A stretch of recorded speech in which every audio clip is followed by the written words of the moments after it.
Hey, ladies. Welcome to Women and Blended Families. This is our February conversation. And if you haven't joined us before, we are live the second Tuesday of every month at 3 p.m. Central Time on Facebook and Instagram. And we have a different guest every month. Today is the day before Valentine's Day. Maybe you have some expectations of what Valentine's Day should look like. We know February is a month that's all about love, but that doesn't just have to include love for our spouse or our partner. We can always extend that love to other members of our blended family and take part in how to celebrate that love with one another. But I have a question for you now as we begin to have ladies join us. And I want to hear from you on this question in the chat. So my question is, what is the worst Valentine's Day gift that you have ever received? Do you have some stories on that? Do you have a bad Valentine's Day gift? Now, don't get too specific. Don't throw your spouse under the bus. We don't have to hear all the details about it. But it would be fun to hear some stories of Valentine's gifts that maybe just wasn't your favorite gift. Put it in the chat. You know, I heard from somebody in the office who she told me that she got 4 tires for her car for Valentine's Day. Now, what kind of Valentine's Day gift is that? I mean, yeah, I guess when we need tires for our car, but I don't want that for Valentine's Day. So thankfully, my husband has never given me that. But also, as we get started, be sure to tag a friend who you know would benefit from our conversation. Even if they can't join us now, they can always watch the recorded version later. So, all right, has anybody given me any Valentine's Day gifts? I'm still looking. Oh, somebody says there is no bad gift. You know, she has a point there. I mean, if somebody has given us a gift for Valentine's Day, it means they've been thinking about it, right? And they've been thinking about us, and they're just trying to show love for us. Okay, Cindy, that's a good reminder. I'll take it. But if there's some others who might have a gift they consider bad, still throw it up. Today, we're going to talk about how to prioritize marriage in a blended family. You know, how do we balance this tightrope that we often walk of parenting and marriage? And it can be a tricky dynamic because in blended families, kids precede the wedding. And so it can be a challenge. We're going to talk about that. My husband and I both brought 2 kids to our marriage, and we struggled with this balance. Our guest today, Myrna Brown, also understands this. Myrna has been married to her husband Stanley for 11 years. She's a mom and stepmom to 4 adult kids in their blended family. And Myrna's also a multiple Emmy Award winner. She had a 30-year career in commercial television and radio before moving into her current role with the daily podcast, The World and Everything in It, as well as a reporter for World Watch. So welcome, Myrna. Thank you so much for joining us. Hey, Gayla. Thank you for having me. It's always a pleasure to see you. We're not in person, but it's still fun to see you on the screen and have a conversation with you. It's good to see you too. So, Myrna, you have any Valentine's Day stories? I'm going to take Cindy's cue from Cindy, and any Valentine's Day present that I got or that I have gotten from Stanley, all have been fabulous. Fabulous. Oh, yeah.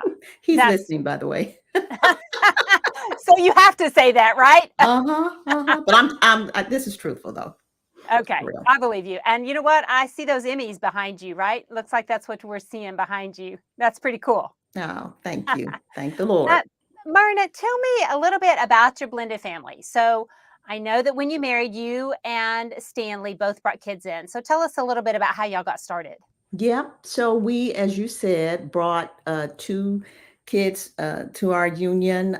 Stanley's bio kids are the oldest. Travis, 35. Kelsey's 31. And then Kayla and Josh are my two. Kayla is 31 and Josh is 27. And when we married, though, they were 10 years younger. But Joshua was the only one in the house at the time when we married. Okay. And then did you notice that you kind of had this tug of war? That's how I describe it because Randy and I also, we both brought 2 kids in. Mhm. But with my girls, I remember feeling this tug of war at times between my girls and my husband, because even though I dearly loved my husband, I had more time with my kids. Yeah. And so there were naturally times that I just felt like my heart was being tugged between, where does my allegiance go? Which one am I going to nurture more? How am I going to manage this? What feels like a tug of war to me? I wonder if you had some of those same feelings. Absolutely. Joshua was the only one in the house when Stanley and I came together. Now, let me preface that by saying Stanley and I met at church. And when we were dating, which wasn't long, we didn't date for long, but when we were dating, he and Josh got along just swimmingly, no problems at all. When we came back from the honeymoon, I didn't know this child. Who Oh, is no. this child? Just a night and day kind of experience. And we later learned what was happening, but that is where the tug of war existed for me between my husband, my new husband, Right. Stanley, and my son Josh. Right. Okay. And before we go further, I want to say for those watching, if you have a question now as we're going through this dynamic or blended family life, put it in the chat and Myrna and I will answer questions. If we don't get time for everything, we'll answer them later through the social media posts. But we do want to be able to answer questions as we go through this. And Myrna, I have to believe that I know you were a single mom for 10 years. Is that Mhm. correct? That's right. That's And right. so in our single parenting years, we develop such a bond with our kids, right? Oh, yeah, definitely. And do you think that played into, as you say, this different person that Josh became when you and Stanley married? Because obviously he could then begin to sense, mom, this is like another loss to him because Mhm. mom is now attached to someone differently when he has had your sole attention for 10 years. You're Talk to me you about hit it that. on the nail. Yeah, Gayla, Joshua, prior to Stanley and I getting married, Joshua was in a godly female-led family. So right. that is all that he knew. And he hadn't really seen what Stanley and I were modeling, which Mm, is, of course, God first, and then your spouse, and then your children. And Right. he hadn't seen that. He and his sister, they would see their dad every other weekend, but the day to day, Right. was with me. So again, he wasn't used to that, and he, I think, was probably afraid. Mhm. Well, where am I going to fit? Right. Right. Here, now that they're married, and we'll talk about what I learned. I know we'll talk about that later, but that was the dynamic. Yes. And I would have to think that he and Stanley butted heads at times. I mean, did Joshua almost assume that man position in the home? Oh yeah, he thought my son thought that he was the man of the Oh, house. right. And when Stanley came on, when we were married, yeah, they butted heads. That alpha man, Yes. kind of dynamic. And that was tough, Gayla. We Yeah, talked about that. That was tough. Your husband, who you love, your son, who you love. of course. Um, but I do believe, and I think you'll agree with me, that there is an order, Mhm. and it's good for the child Absolutely, to it is good for the child, but to they don't understand that. yeah, they can't see that at the time, and so that's where we, as the biological parent, has to stand firm and not get paralyzed in our own fear that happens as we begin to take risks and move towards our husband, even though we know it's gonna disappoint our kids at times. So, how did you deal with that? What did you do, Myrna? One of the things that so we got some Christian counseling, Yep, I did and too. I did yeah, that. that made the difference. And out of that, here's what I learned. Here's what Joshua shared. It was our last counseling session, and with tears in his eyes, he said, "I thought I had lost you." And it just Oh, broke my heart. Um, and what we learned is that from Ron Dill, later on, we learned that what we should have done, was to lean in to right, Josh, right. as we were dating, bring him along, and Mhm. not just Josh, but all of the children. Here's one thing that Stanley and I were talking about just the other day. Um, and I'm gonna lose my train of thought.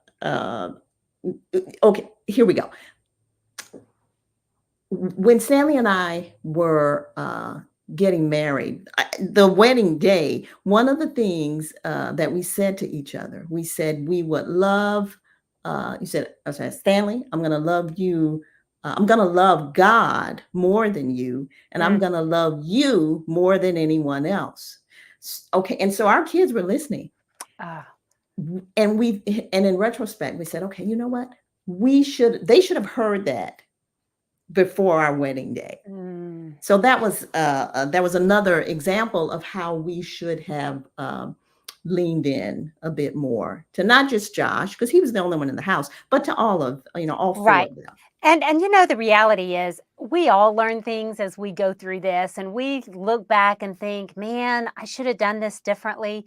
But, Myrna, and I'm sure this is true of your story, I've seen God redeem things in our marriage, in our parenting where we messed up. Yeah, And we could have gotten stuck and, oh gosh, we should have done this differently. We are failing at this. But the truth is, God redeemed so many things because he knew we were trying and we were doing the best we can. And yes, I'm sure it's the same for you. And the other thing is, as we tell our kids this is a person I'm dedicated to, we really have to remind our kids, but I'm also still committed to you. And that's right. I think that's what can help with this loss that they are feeling. They do need to know. I mean, they haven't processed their emotions like we have. You Right. were looking for this new beginning. You were excited about this godly man you were marrying. Yes, And so your perspective was a whole lot different than your kids, right? absolutely. Yeah. Yes.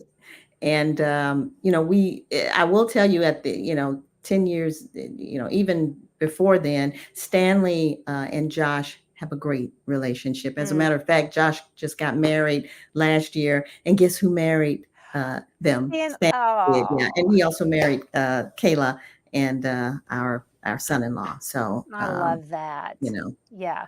Yeah. I'm I very love thankful. it. Mhm. And I think that is where, as we stay in and we keep pressing in and we keep trying to communicate with our kids about how they're feeling with this dynamic, then they can begin to understand and they can begin to lean into a relationship Yes. with their stepdad or their stepmom, whichever the situation is. Mm-hmm. Yeah. Mm-hmm. So I have to say, I have received a comment that said about my Valentine's Day question. Okay. Somebody says not receiving a card or a gift is the worst. Okay, Well, yeah, I agree with that. So for me those who too. are listening, unless there's some circumstance that you weren't able to, you can at least still express, I love you. I didn't quite get the gift, but but yeah, we want to at least try to give a card, perhaps. That's an interesting perspective. All right, here's a question also. How do you advise that moms should check in with the kids on how they are feeling? Okay, I think this question speaks exactly to what we were just saying, Myrna, Mm-hmm. that Mm-hmm. if we are dedicating time and commitment to our husband and our kids are seeing this, then how do we let them also know they are still very, very important to us? So, how did you do that with Josh? You tell them. I Yes. mean, it's just as simple as I think you tell them and you show them. You spend, maybe it's you going someplace, YouTube, just Right. YouTube. Right. I think, there are different examples to the movies, wherever, to a football game, baseball game, whatever. But just making time for Hmm. them as Hmm. well. Right. I think that, we did that. Not only did I do that with Kay and Josh, but Stanley did that with Kelsey and Travis as well. Even though they were older, Right. they still need to be assured. And they still need time with the biological parent. I think that's one dynamic that sometimes we mess up. We feel like in order for these step family relationships to come together, we got to spend all our time together as a step family. And that is simply not true.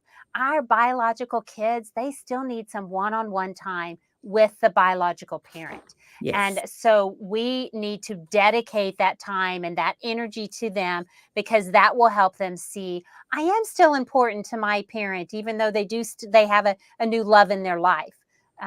That was one thing that I thought of that I would certainly recommend. Hmm. I agree. Yeah. Another way that a mom could check in is if, I think about times when one of us, Randy or I, won because he had two kids also and was trying to show that I love Gayla, but I still love you kids. There were times that if we stepped out and really took the risk and wanted to show our kids that we are committed to this partner, then we might do something at bedtime. Maybe I would go Mm-hmm. into my girls' room. And as you're praying with them, as you're reading them a book or whatever your bedtime routine is, I think you just can say to them, I love you. I will always love you. I know that you're seeing things have changed here. I have a new husband or maybe it's the dad, I have a new wife, but it doesn't change the fact that you are so important to me. And they just need some reassurance. We just need to really take the time and remind them how important they are to us.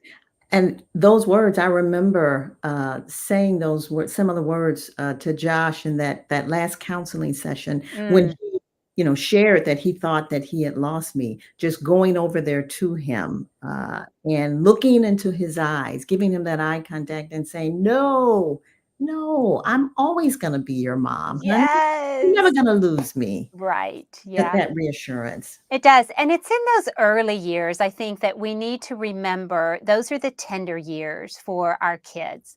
Yeah. And as you move along in this marriage and continue to dedicate your time to the kids, then they can begin to see that. But Mhm. it's those early years that we really have to be careful that we are also acknowledging our kids.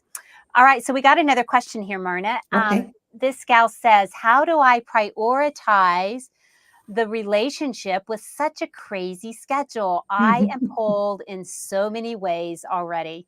Oh my goodness, as working Wow. moms, we understand that, right?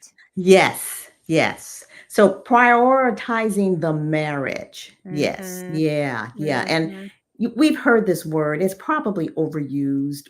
Be intentional, Uh, but I love that word. I think it's you're right on.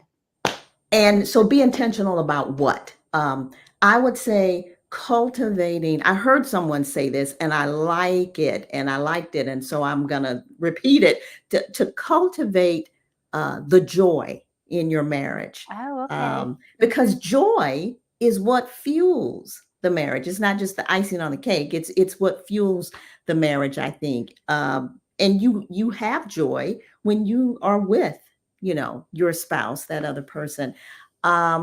Be eh, so and so we get so caught up, I think, with all of the responsibilities that we have. Take time to be kind, be appreciative Mhm. of your spouse, what your husband or what your wife does for your family. Also, you know some creative things. One of the things that Stanley and I do, um, enrichment, different marriage enrichment Okay. Uh-huh. opportunities. So sometimes we participate, we are participants, and then at other times we are leading. Yes. I Right. think of the art of marriage. We have been facilitators of that. There's another marriage ministry that we participate in, and when you're a participant, then it's your uh, let's see, what am I trying to say? It's a refresher, a Mhm. tune up, so to speak. Yes. When you are leading, you can't detach from what you're hearing. So again, it's Mhm. also an opportunity to hear some of the things that we know to be true, but we But forget. right, but sometimes we need reminders, don't we? We need reminders. Yes, and I'm going to mention this more at the end, but I'm going to say something briefly about an upcoming event, Blended and Blessed, that is specifically for blended family couples.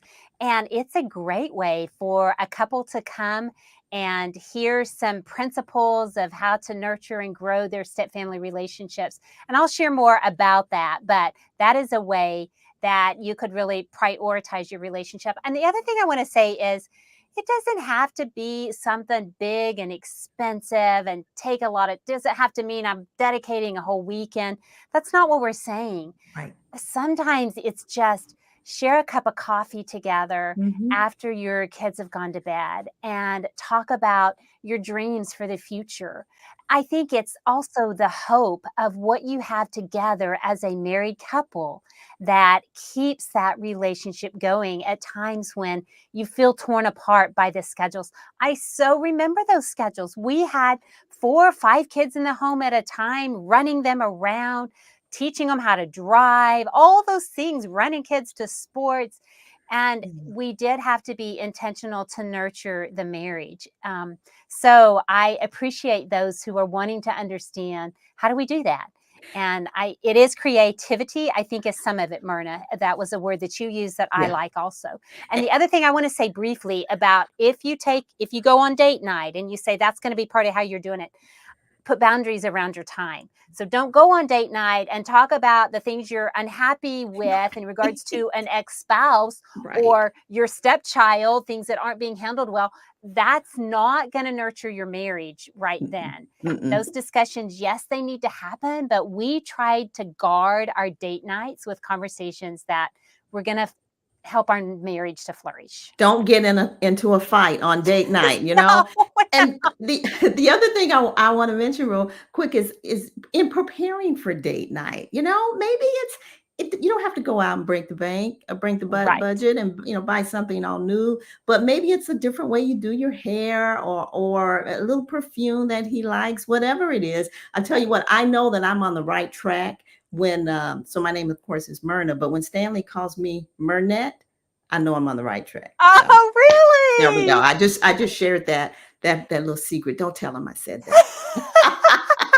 Mernette. So that's like his. Myrnette. Oh, that's so cute. Well, I do think there's ways that we can show each other, even in the midst of a busy day. You send them a wink across the room or something, just to let Yeah. them know that they're important to you. So, yeah, be creative. All right, let's see. Here's another question I really like because we need to talk about this. How do I make my kids be okay with the physical affection I show my spouse in front of them? And I'm going to start by saying you cannot make your kids be okay with that in the beginning. They're not going to be okay with it. Right. And honestly, my suggestion is you be careful with physical affection in front of your kids in the beginning. Um, they've got too much that they're trying to deal with, that they're trying to come to terms with, and they just may not be ready to see that physical affection. I'm not saying you don't have it, you certainly do, but it might need to be behind closed doors in the beginning. Would you agree with that, Myrna? Yes, yes. Kids. I mean, think about it. In traditional families, kids don't like to sometimes see their parents smooch. I don't know what it is. It's just like, it makes you feel a certain way. So there's no difference there. But I do agree with you that their emotions, they're not where we are. In regard to their emotions. And so, yeah, just, do that in private. Right. Yeah. And you can watch the signals of your kids, and maybe as they begin to develop a loving relationship with their new step parent, they might get to where they're okay with that. But I really would be careful and just caution against that. It sends another message that that child feels like an outsider in that moment, and we don't want that. And so something to consider. Here's another one. My husband complains that he feels like he comes in last when my kids were around. Is this normal, or is he just jealous? So let me give you an example. So last year, my husband Stanley and I invited our adult daughter, her husband, and their 60-pound husky German Shepherd Oh mix. no, 60 pounds. Yeah. Whoa. Yes. He doesn't realize it though. To come to live in our basement to save money to buy Okay. a house. And now we had been empty nesters, for quite some time. Oh, Myrna, you're Um, braver than I am. and so it's a for me, it was, oh, I love it, no problem. I'm gonna have my kids home, that whole thing. For Stanley, I had to realize that it's an adjustment. Number Sure. one, because he's not a dog person. Yeah, He right. loves the people, but I mean it, but he's fine with Zeus Bruce. So that is it's a disruption. It Right. it is. So just I recognize that it's a disruption, and I'm thankful that he's okay with it. He enjoys having them here. But it's different with Right. me. It's just different because she's my biological daughter. Absolutely. So Right. Right. that's Yeah, all. and I think in answer to this question, I would say it's actually normal. Maybe he is feeling some jealousy, but that jealousy is normal Hmm. because the Hmm. truth is he's probably feeling like an outsider because that's what happens in that step parent role. We don't have the history, we don't know the private jokes, we don't have the stories about vacation that they have. And so when that conversation gets started, the step parent feels like an outsider. And it's normal then to feel like you come in last. And so, what I would say to this lady is to really try to make sure that she reassures him Yeah. in any ways that she can. And she might Hmm. even need to ask him, Hmm. okay, I understand that this bothers you. So, what can I do to help? How Hmm. can we rectify this situation? Because I don't want you to feel like you come in last. Are you feeling like an outsider? Hmm. And if he says yes, then I would begin to talk about, okay, what are things that we can do that would help to include you? How can we bring you into the circle? But also, he has to do his part. Sure. He has to step out of his comfort zone and step into their world Hmm. that Hmm. is very different, and he doesn't know that world, but he has to be willing also to do that. So my suggestion would be really have this conversation. Don't criticize your husband for it because honestly it's very real Hmm. and it's normal. Do you have anything Hmm. to add to that? keep the lines of communication open. Just what Yes, you said, right. have those conversations. They're tough, they're difficult, They but are. have those conversations and include him and suggest that so how can come on in, come on, how Mhm. can we make new memories? How Right. can we? Yeah, Yeah. that's what I was just thinking about. So, you know what we did for years on Valentine's Day when our kids were home is we got out, we had this heart-shaped waffle maker, and Hmm. we made waffles for the kids in the morning before they went to school. So my husband and I had to get up early and make sure that we had everything we needed and make waffles and had a card that just something very simple, maybe a piece of candy.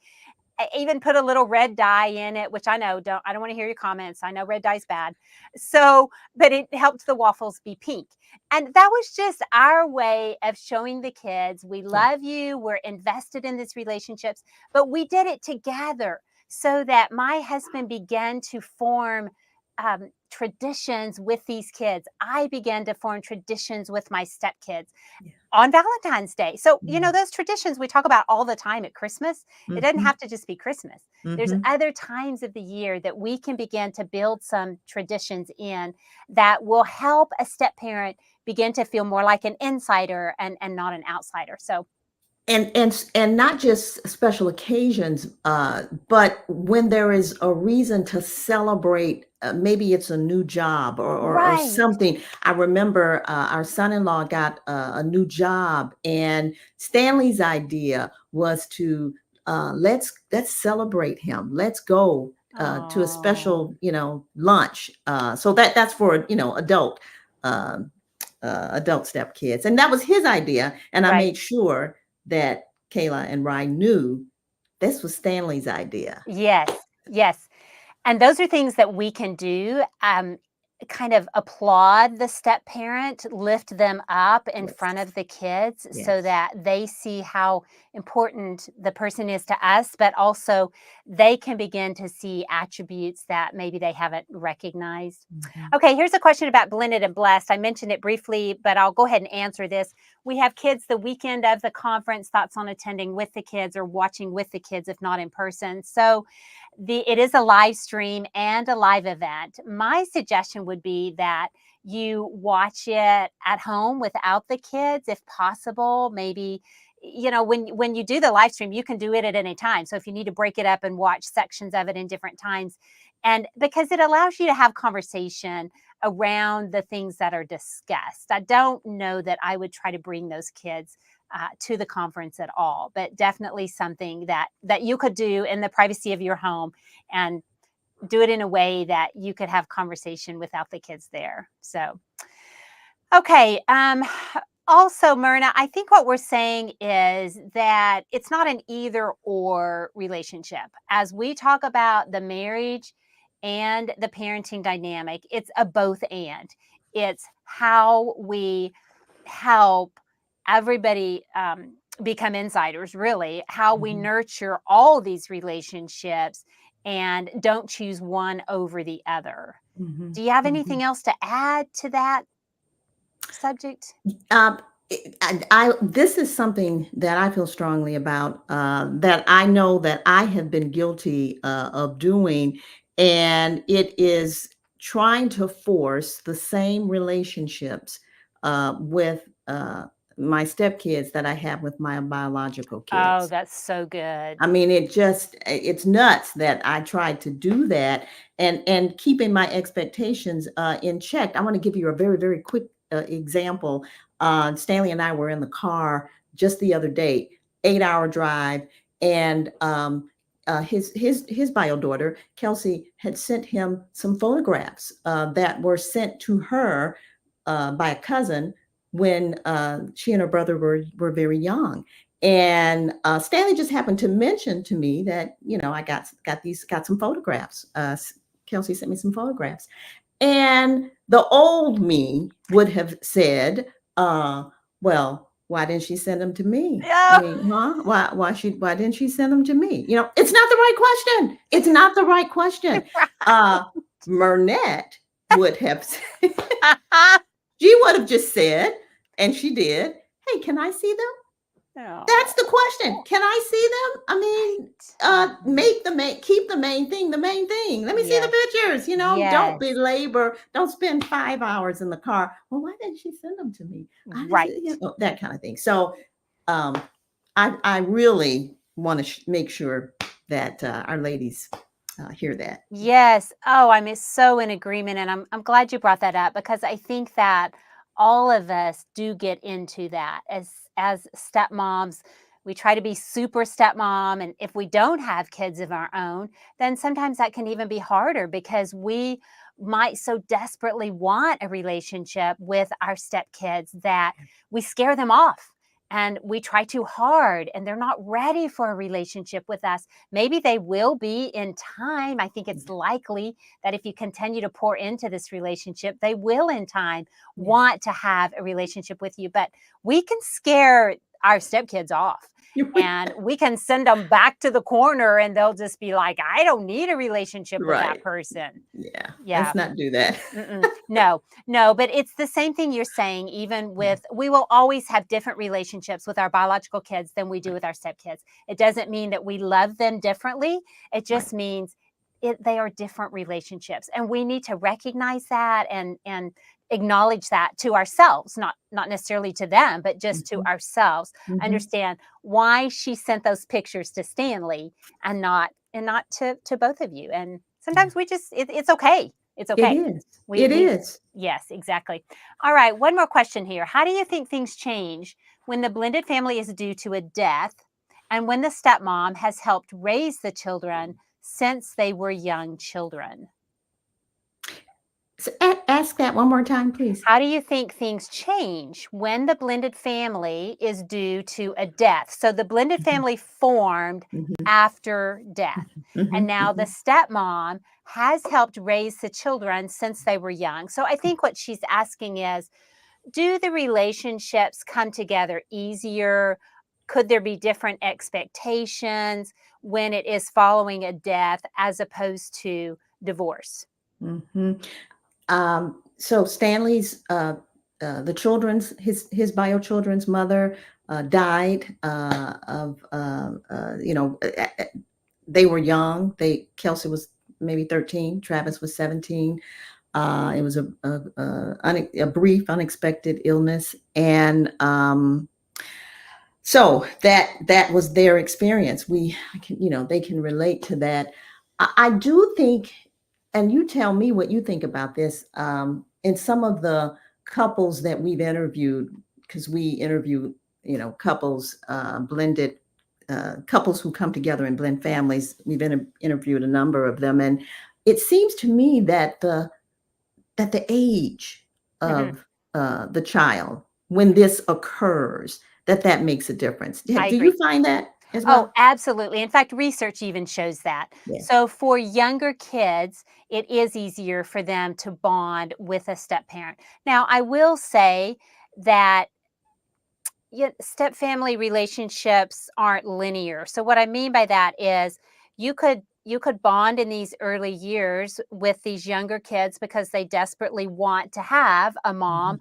but then Mhm. when they reach their teenage years, they might begin to grieve the loss of their mom Mhm. again. Mhm. And so maybe there are steps that are taken backwards during the teenage years, or maybe in a young adult year they're sad that mom's not going to be at the wedding. So I think we just have to be aware that, for one, there's not black and white answers to this. Right. And that, yes, as kids continue to grow and develop and go through these milestones, that they can Yes. still be affected by that loss and Yes. it play out in different ways. And so, Yeah. that's where I'm such an advocate of praying for wisdom. I mean, I'm all about James 1:5 that says, if any of you wants wisdom, ask God, and He wants Mm. to generously give it Mm. to us. Mm. We cannot do this on our own.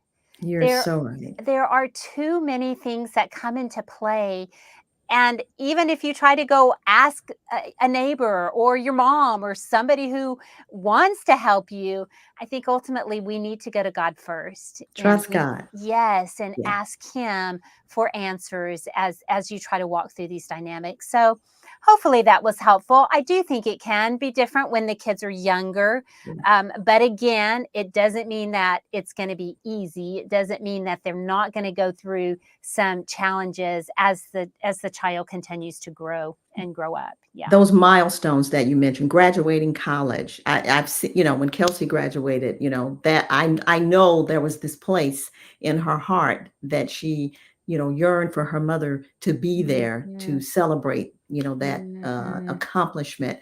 And when she marries, when Travis marries, again, when that first child, all of Right. those, yeah.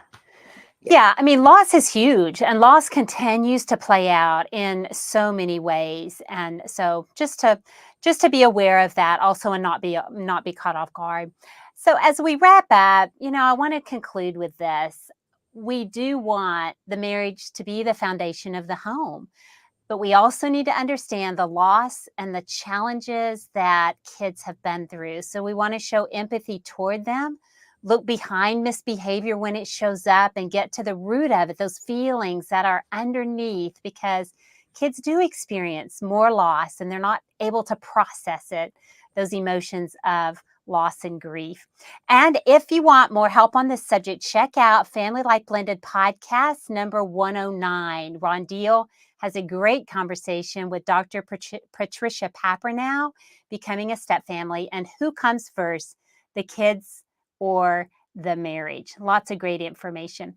Myrna was a blessing. So glad to have her. And just know we have another great one coming up for you in the month of March. And then I want to give information about the upcoming Blended and Blessed event. It's an annual event specifically for blended family couples, a live stream and a live event. So you can watch it wherever you live. You can host a group at your church or in your home. The live event is in McKinney, Texas. So if you live in the DFW area, come join us. I would love to meet you there.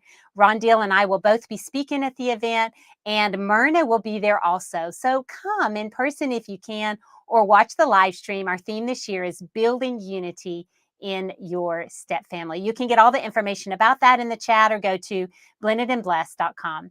Ladies, make plans for next month. Joining us will be author and speaker Sabrina McDonald. Sabrina has a new book out titled A Home Built from Love and Loss, Coming Together as a Blended Family. Sabrina lost her first husband in a tragic accident. She remarried with 2 young children in tow. Her husband was also widowed and brought children to the marriage. And Sabrina says they've walked through heartache, but also joy in blending a family. So mark your calendars for that, March the 12th. To hear from Sabrina as we talk about grief and the blended family. Remember, you can always find us the second Tuesday of the month at 3 p.m. Central, or watch the recorded version later. God bless you, ladies. Thank you for joining us. Psalm 18:25 tells us, to those who are faithful, God shows himself faithful. That is a promise. Keep pressing on, and we'll see you next time.